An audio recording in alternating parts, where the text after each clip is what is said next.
Alright, so my client just asked for a number 5 high ball fade with a part. Let's get it. My name is Kanchan and this is my first tutorial. I'm from Concept Barbershop in San Jose, California. First we take down the bulk, of course. Make sure you get everything. You go over until you check with your eyes and you check with your ears. Make sure you don't hear anything cutting. Alright. And remember to brush off your client. It's uncomfortable to sit there for 30-40 minutes with hair on your neck and on your forehead and all over your face. So make sure you brush them off. Alright. First, I usually ball around the lower corner of the side of the head. And I usually ball from one side all the way to the back of the head.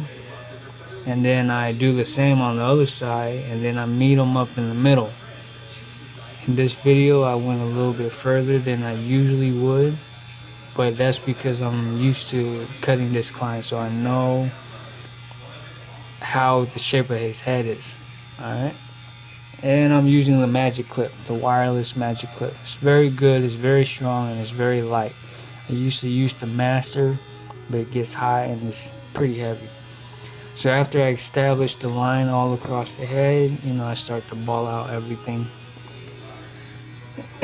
Take everything down. Remember to wash the ears, alright? When you go around the ears, make sure you hold it down so you don't cut the ears. Very sensitive, very soft skin around the ear.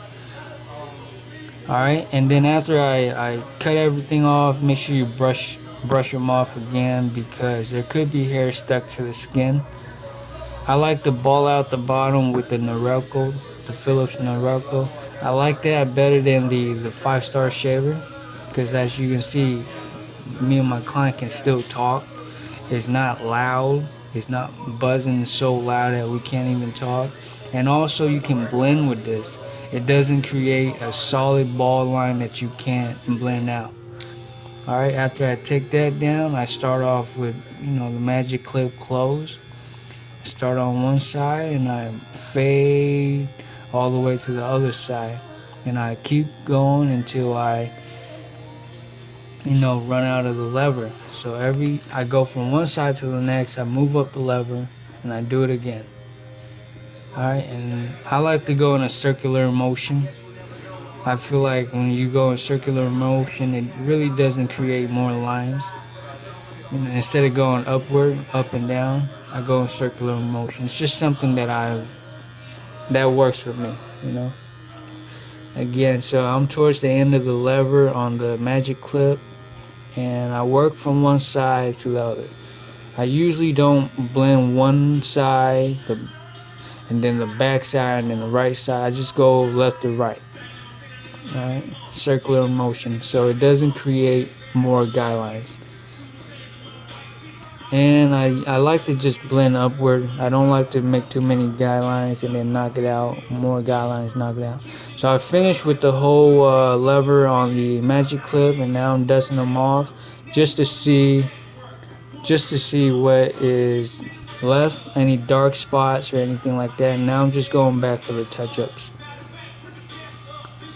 See a little dark spot in the back, and I'm just make sure I'm touching up on it and I'm taking out all the dark spots. I love this magic clip, so light. Alright, now I have my half guard on, my 1/16, and same thing, circular motion from one side to the next, working up the lever. That's all it is, circular motion, wax on, wax off, left side to the right side. Lever up, and repetitive. It's the same thing, it's very simple. And you keep working up, and right there I was just pointing out that I'm using the corner of the clipper to not make guy lines. Alright, and it's the same thing. Working up the lever. One reason why I started using the magic clip was because one day the electrical went out, and all of the guys at the shop had cordless, and they continued cutting on their last cut, like nothing. And me, I was using all masters, and I couldn't. So I said, I have to pick up me some cordless, and I love it. Now I believe I'm up to the 1.5, and it's getting up there really high. Some people might look at that and be like, wow, that's super high. But towards the top, I start to flick out more than I did at the bottom. At the bottom, I kind of dig deeper into the skin. But as I get higher, I flick out. And it starts to blend out. Right. Seems like it's really high, but it actually works out most of the time.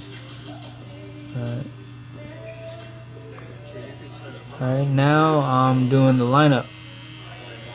Mark, he's a good friend of mine, but he's always moving his head. I would get so frustrated with him. He's so hard for him to hold still, but he's a good guy and I enjoy cutting his hair, but he does have a hard time holding his head still.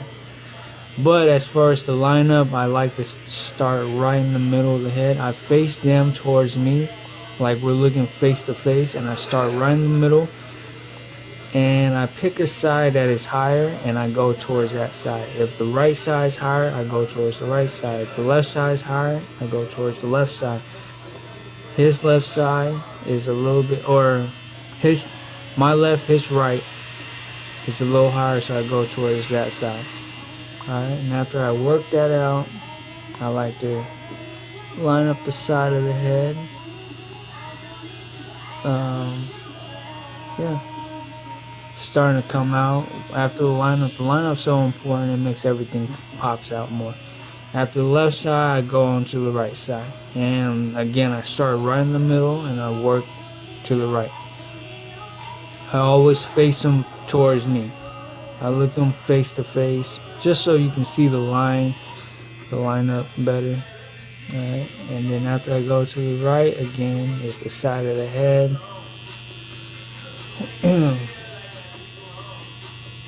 I love the lineup. The lineup's the most important thing to a haircut, in my opinion. You can have a bad blend and save it with a good lineup. If you have a great blend, you could ruin it with a bad lineup. So, in my opinion, it's all about the lineup. Contour con. Smell it? Yes. And again, see, once you hit them with the lineup, everything just kind of comes together. Looks 10 times better. Make sure to brush them off, And he also asked for a part, so I'm giving him a part. Very simple, basic little curve part. He likes to do a lot of parts on his head every now and then. So I had the first line put in as a rough draft, and after you put in the rough draft, you come back and you tighten up a little bit. And after I'd done that, I flip the liners upside down and I work on the bottom part of the line. That's what makes the line more crispy. And there it is, my finished result, my first video. I gotta work on my cameraing skill a little better just to get it better, but not a bad cut for my first video. I like how the blend came out right there. It looks nice. Thank you, you guys. Love you. Easy.